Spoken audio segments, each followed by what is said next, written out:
Have you ever wanted to play a build that is just fun and stay away from all of those meta stereotypes like Mars, Bomb, and Rallying Cry and all that stuff? Well, do I have the build for you? Now, this build may violate the Geneva Convention, but that's okay, because it's fun.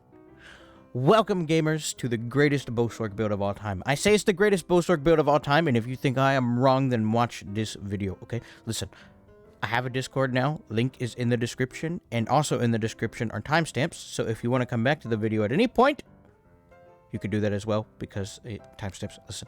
So you guys have seen me stream this build over the past couple weeks, and you know that I have finally gotten the build to a place that I am happy with the set that I really enjoy using. Unfortunately, the set is very, very, very miserable to try and farm for, so that is why I have two different build setups in this build video, so that way, even if you don't have access to this set, you can still run this build and still have a blast playing it. For the approachability rating of this build, I think I am going to give it a 4 out of 5 stars. If you do not know how to light attack weave effectively, this build is going to cause you some trouble, and also we are on a sorcerer, so we are very squishy because our class has literally 0 defense, so we do have the advantage of being at range, so that is where our survivability comes from, is us just being out of the way of most fights and sitting in the back and pelting people with arrows in their face. But it's still sorc, so being in any close quarter situation just means you'll be kind of dead, but as long as you can put distance between you and the guy that's trying to murder you, you should be relatively okay, but you know, we'll cover more of that when we get into the build itself. Did I mention that I have a Discord? Join the Discord. And I do have a montage, and it's very gamer. I hope you enjoy it.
taking a look at our attributes, we have 0 points into magic, 26 points into health, and 38 points into stamina. These are the stats of the front bar unbuffed, and these are the stats of the back bar unbuffed. I have another setup for this build, which is much more accessible to get, since one of the sets we're using is very difficult to farm, so I'll go ahead and show all the numbers for those buffed.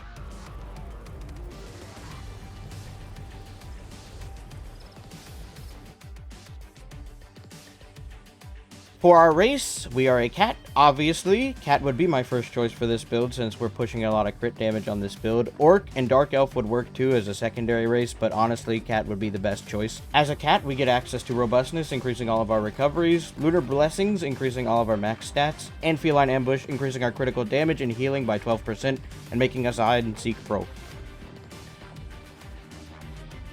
On this build, we are Vampire Stage 3 for the Undeath passive, which gives us up to 30% damage mitigation based off of our missing health, and this is very noticeable since Sorcerer as a class is very soft. This really does help, and Stage 3 Vampirism is not negotiable on this build. For our Mundus, we are using the Shadow, so that way we can bump up our crit damage even further. Since on Sorc, we have a lot of ability to just naturally crit, especially when using a bow because of the passives that we have, so even if you're not a Khajiit, I'd still recommend using the Shadow as your Mundus stone. For our consumables, as our food, we are using Jewels of Misrule. This gives us recovery for both our magic and stamina, and bumps up our max health. We're using all of our resources on this build, so just having those recoveries for those resources is very strong. And, you know, having max health really helps you not get one-shot by everything, since you're on Sorc and you're soft and stuff. Listen, if you can afford it, of course, use Orzorga Smoked Bear Haunch. It's just, like, better Jewels of Misrule. So, for our potions, we are using the Essence of Health or the Tri-Stat Potions. These give us a burst to all of our resources when we need it, and recoveries for each of them when we use it. This can be crafted with 1 Bug Loss, 1 Columbine, and 1 Mountain Flower. And yes, we are using doubled up poisons on this build. Before we go over the gear for this build, you need to know I have 2 setups for this build. One of them includes trial gear, so if that's a problem for you, I have a second build that does not include trial gear, so that way you can run it. But the primary setup that I use does include the trial gear, so I'm going to go over that one first. On our front bar, we have a Bow of the Fire. It is sharpened. If you don't know what Way of Fire does, whenever you deal damage of any kind with a weapon, you deal additional flame damage. This happens every 2 seconds. It's very consistent pressure, especially from range. On our back bar, we have the Vegetarian's Eye Staff with a weapon damage enchantment. It is defending. If you don't know what this does, basically using elemental susceptibility puts a tether between you and your enemy. So whenever you're close enough to them or you're caught in a close quarter situation, this just adds some additional pressure. For our head, we are using Molag Keena's Mask with a Tri-Stat enchantment. It is Defines. As long as you have a monster set that gives you a 1-piece of weapon and spell damage, it will work. You don't have to use Molag Keena, so Ballard will work too. For our chest, we are using a Cuirass of the Fire with a Tri-Stat enchantment. It is reinforced. For our shoulders, we have Ophidian Arm Cops of Venom, or the Poisonous Serpent. The naming on this set is really weird. You get this from Hellrot, and basically, if you look at the tooltip, it says 2961, right? Oh, look at this. Look at this. 2961? What is that? Wait, two sets that have the same exact tooltip? And they proc every 2 seconds? So yeah, basically whenever you deal damage to an enemy that has a poison ability on them, you deal an additional Way of Fire, but poison. So, yeah. Like I said, you get this from Hellrot. It took me 4 weeks to get this set. That is why all the traits on this are all whack. So just assume each and every single piece would be well fitted. That would be my desirable trait. But honestly, I didn't care about the traits I got as long as I could run this set. And it's well worth it too. This has so much pressure on a target. It's very, very difficult for them to survive with this. So for our belt, we have Poisonous Serpent's Belt. Okay, well fitted. For our hands, okay, listen. On the body, for the rest of the body pieces, we just have Venom. Okay, so as long as you can get the boots, the legs, the hands, the belt, and the shoulders in Ophidian Venom, there you go. For our necklace, we have a Necklace of the Fire with a weapon damage enchantment. It is infused. For our first ring, we have a Ring of the Fire with a weapon damage enchantment. It is also infused. For our second ring, we have the Marken Ring of Majesty with a weapon damage enchantment, and this is Swift. Yeah, it's Marken. There you go. Look at it. Okay, so this is the much more accessible setup and doesn't include trial sets, so... On the front bar, we still have the Bow of the Fire. It is sharpened. If you don't know it, listen, just go back and watch the other piece. There you go. On our back bar, we have an Ice Staff of Wretched Vitality with a weapon damage enchantment. It is defending, so obviously we have this on our back bar, so that way we can have the little bit of extra sustain. This really helps with roll dodging and just staying in a fight a lot longer, so This is our second set, and it's back barrable. For our monster set, we are using Molag Kinas, simply because we do so much light attacking on this build. Whenever you do 2 light attacks, you get a bunch of weapon and spell damage, and, you know, 8% increased in cost, woo, whatever, we have Wretched on, so, yeah. For our chest, we have the Gallant Chain with a Tri-Stat enchantment. It is reinforced. This is here for the 1 piece of max health that it gives to us. Obviously, Molag Kina's Arm Cops. Stamina enchantment, well fitted. For our belt, we have a Sash of Wretched Vitality, meaning it is light, with a Tri-Stat enchantment. It is well fitted. For our gloves, we have Bracers of Wretched Vitality with a Tri-Stat enchantment. These are well fitted. For our legs, we have Guards of Wretched Vitality with a Tri-Stat enchantment. These are Divines. And for our boots, we have Sabatons of the Fire. The reinforced trait is whatever. I'd put well fitted on, and I'd also Tri-Stat this if I could, but we have heavy boots. But we have fire on the feet, so that way we can reach our 5-piece on the front bar. For our jewelry, we have a Necklace of the Fire with a weapon damage enchantment. It is infused. For our first ring, we have a Ring of the Fire with a weapon damage enchantment. It is infused. And for our second ring, we have the Marken Ring of Majesty with a weapon damage enchantment, and it is swift. Okay, if you don't have Marken, you can use basically any other 1-piece mythic item here that's a ring, except for Oaken Soul. Okay, so there you go. Taking a look at our skills, on our front bar, we have Crystal Weapon. If you don't know what this does by now, basically it turns your light and heavy attacks into a skill and a spammable, so yeah, it deals a lot of damage. For our next ability, we have Camouflage Hunter. This is mainly here for the crit chance that it gives to us while it's slotted, and also Fighter's Guild ability, 3% extra damage. It can pull Nightblades and stuff out of stealth, so it is a bonus there if you're fighting a Nightblade. So for our next ability, we are using Poison Injection. Even if you're not using Ophidian Venom, I would still run this on the front bar, simply because it's a lot of extra added pressure, especially to lower health targets, and it's just kind of fun to use too, so we're using Poison Injection here. For our next ability, we are using Endless Fury. I was thinking about taking the other morph since it does so much AoE damage, but I like Endless Fury because this really does help top off our sustain when we do kill somebody. And basically how this works is it's like a delay to execute. You can see there, if they fall below 20% health, within 4 seconds of being hit by this ability, they just get executed for a lot of damage. So it's like a delay to execute. So, you know, you can steal a lot of kills with this ability and secure them as well. And when they die, of course, you get a lot of magic back. For our next ability, we have Streak. No brainer on Sorc, especially on Bowsorc. Your whole game is just trying to stay as far away from people as possible while you pelt them with arrows, so yeah, you need Streak.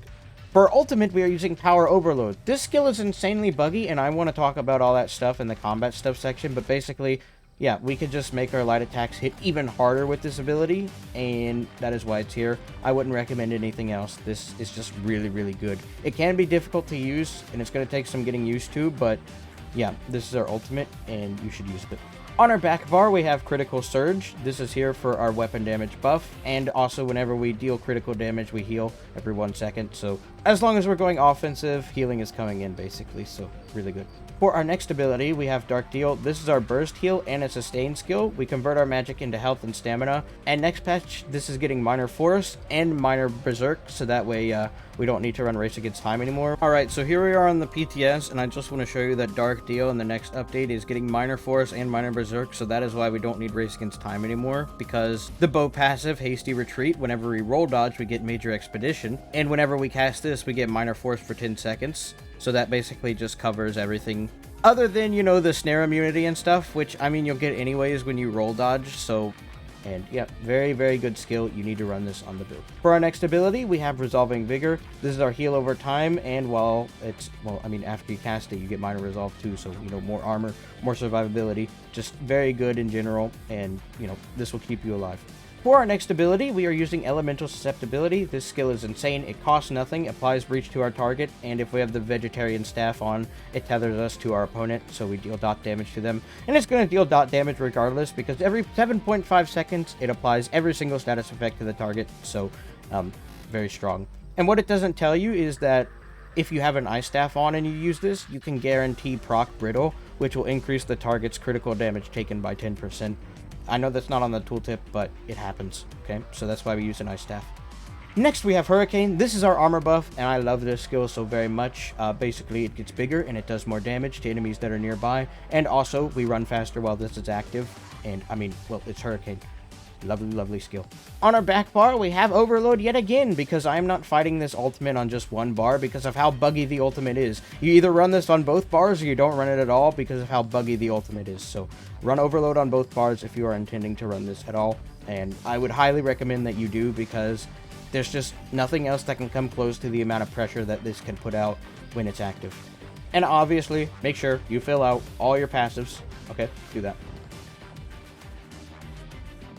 For our champion points, in the role player tree, we have Meticulous Disassembly, Master Gatherer, Plentiful Harvest, and Steed's Blessing. In the sweaty tree, we have Fighting Finesse, Deadly Aim, Master at Arms, and Untamed Aggression. We're going full damage with our CP, so. In the potato tree, we have Celerity, Survival Instincts, Sustained by Suffering, and Pain's Refuge. And make sure you fill out all the little golden stars that you can, but aim for the big passives. Welcome to the combat stuff section. If you have no idea what a combat stuff section is, well then you're new here and you should subscribe. But also, it is where we talk about the build, we go over the rotation, I tell you how to survive, and I just tell you the general knowledges that you need to know in order to play this build effectively. Because it is important that you know how to play a build, especially if you're planning on making it. So that's what we do here. So the first thing I want to talk about is Crystal Weapon. Yes, you can pre-buff Crystal Weapon, and I always do that when I'm preparing for my initial combo, but what people don't seem to understand, and I don't see a lot of people doing, is reapplying Crystal Weapon while their projectile is in the air. What I mean by that is you can light attack and then use Crystal Weapon, so that way while your projectile is traveling through the air, you can imbue it with your Crystal Weapon. A lot of people just leave the pre-buff on, and they wait for both ticks of Crystal Weapon to do damage, and then they reapply it. You don't want to do that. You want to constantly be reapplying it in between each light attack, so that way you can get as much damage as possible, because the first tick of Crystal Weapon is the one that hits really, really hard, and we want to keep using that over and over again so we can maximize the amount of damage that we're able to do. So just know that you can light attack and then Crystal Weapon, and you don't have to pre-buff it in order for it to do damage. So the next thing I want to talk about is Overload. Overload is so unbelievably buggy and hasn't been updated in like 6 years, so I'm going to explain to you the bugs that can happen and tell you how to solve them, so that way when it does happen to you, because it will, you know how to fix it. That is why we run Overload on both bars, by the way, because it's so buggy.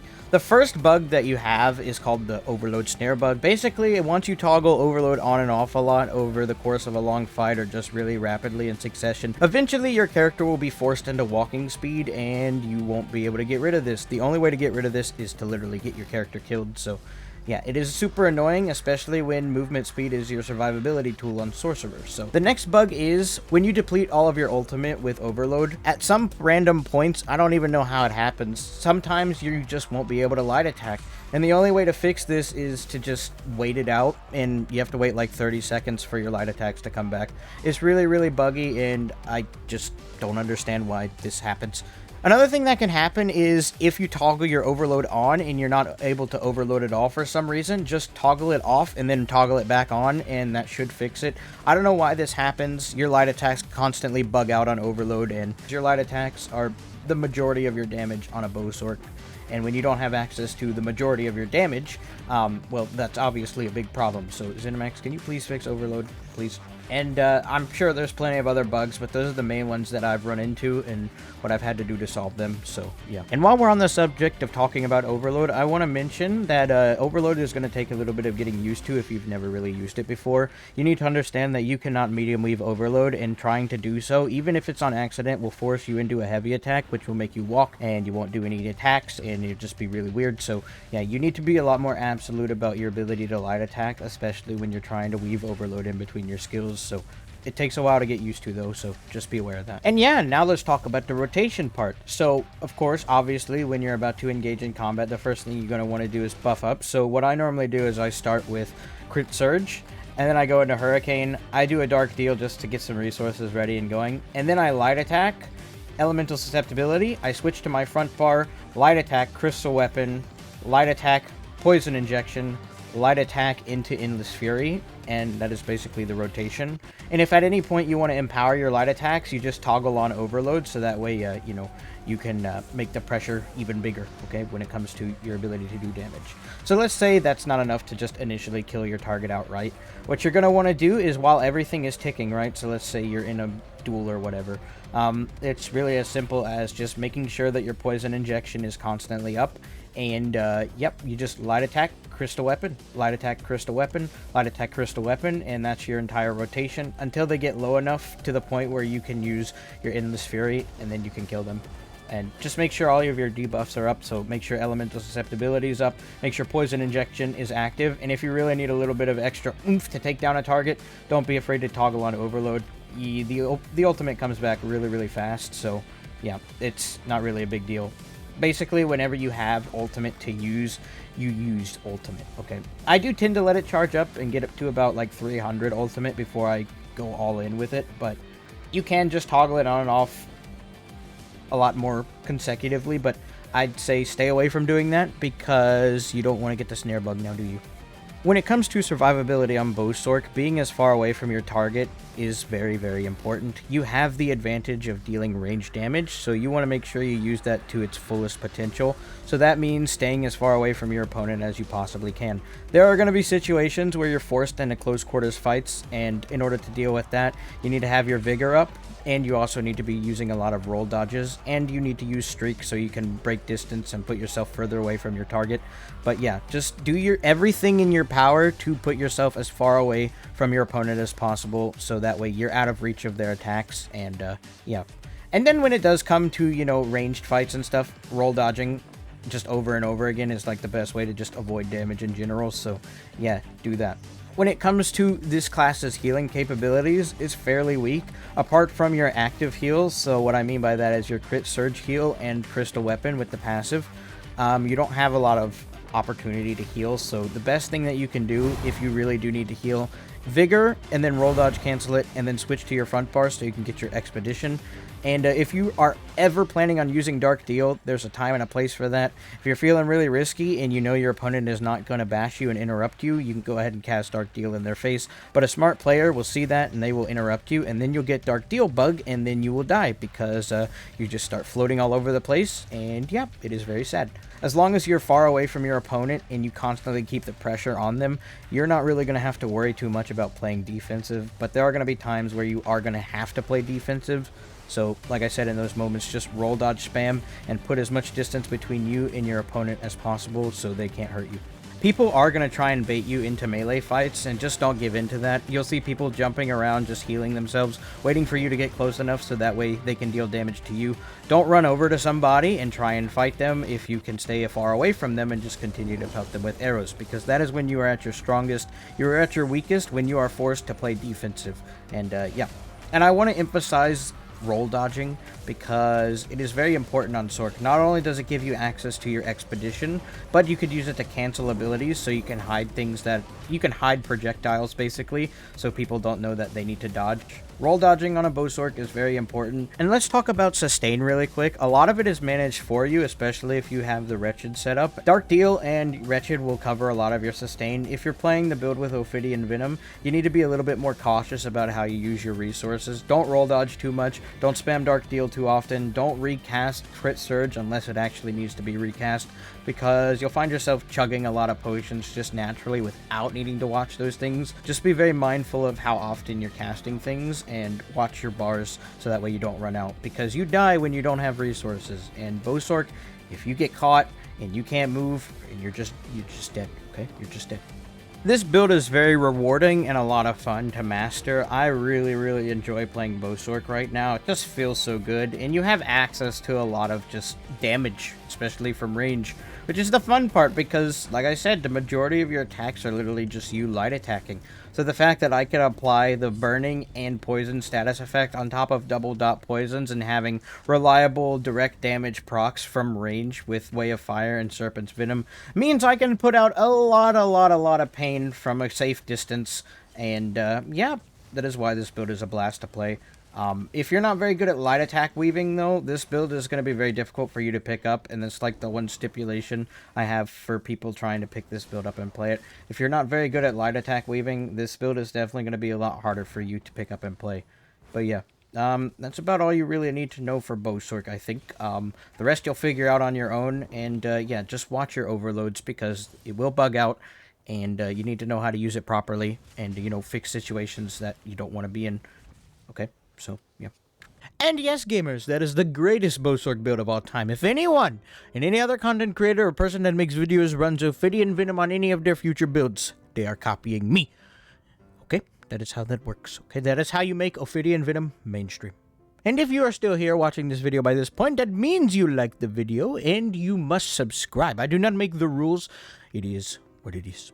Okay? So respect the rules and go subscribe and click the bell notification and check if you think you are subscribed, because YouTube has been doing some very silly stuff lately and they have been unsubscribing people. So please check and subscribe. And that will be it from me, Gimmers. Have a good night.